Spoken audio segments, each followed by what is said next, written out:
हुआ। सूर्यदेव निकलने वाले थे, लला में छाई हुई थी। चंद्रदेव ने बोला हेमावती मुझे वापस ही जाना होगा क्योंकि सूर्यदेव निकलने वाले हैं। वो व्याकुल होने लगे, एक दूसरे को ना छोड़ सके। जाते समय चंद्रदेव ने बोला हेमावती आपको खजुराहो जाना होगा। खजुराहो कर्णावती तट के किनारे पे बसा हुआ है और जो भी संतान होगी शक्तिशाली बलिशाली होगी। चंद्र देवता ने हेमावती को ये वरदान दिया। चंद्र देवता लाचार होकर वापस जाने लगे, हेमावती खजुराहो आने लगी। कुछ महीनों के बाद चंद्रवर्मन का उदय हुआ। चंद्रवर्मन पली पुष्य बड़े हुए। उन्होंने ये सोचा था कि खजुराहो हमारे पूर्वजों का है, यहाँ पर हम ऐसे गौरवशाली मंदिरों का निर्माण करेंगे जिससे हमारे माओ चंदेल वंश का नाम रोशन होगा। उन्होंने 85 वेदियों का हवन करके बहुत बड़ा यज्ञ किया। यज्ञ करने के बाद इस खजुराहो की ज़मीन को पवित्र किया। पवित्र करने के बाद उन्होंने 16,000 शिल्पकार एकत्र किए मूर्ति बनाने वाले। पूर्व पश्चिम उत्तर दक्षिण कोने कोने से ढूंढ मारे। जब उन्होंने मंदिर का काम जारी किया तो धरती के अंदर सोना चांदी तांबा अनाज और मुट्ठी भर भरना और रत्न समर्पित किए।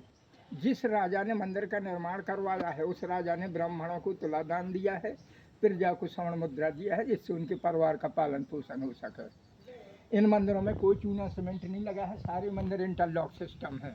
उस समय लोहा हो तांबा हो अष्टधातु हो उससे जुड़े हुए हैं। जो मंदिर का पत्थर है ये पूरा सैंडस्टोन है और जो फाउंडेशन में हो बलुआ पत्थर लावा पत्थर ग्रेनाइट है। चंदेल राजाओं ने माना है विष्णु भगवान को, शिव जी को, देवियों को। यहाँ विष्णु के मंदिर है, शिव के मंदिर है, देवियों के मंदिर हैं।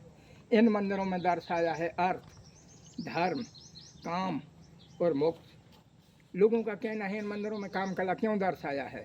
काम कला इसलिए दर्शाया है कि उस समय धार्मिक ग्रंथ चल रहा था। उस समय जैन धर्म बुद्ध धर्म इतना ज़्यादा फैला हुआ था कि गृहस्थ आश्रम छोड़ के साधु व सन्यासी होने लगे थे।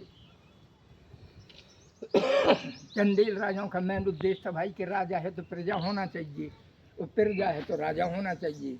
यदि प्रजा ही नहीं रहेगी तो हम किस पर शासन करेंगे। कहते हैं संभोगी एक समाधि है।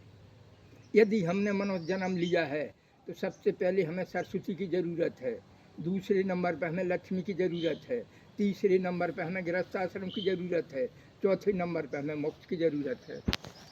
मान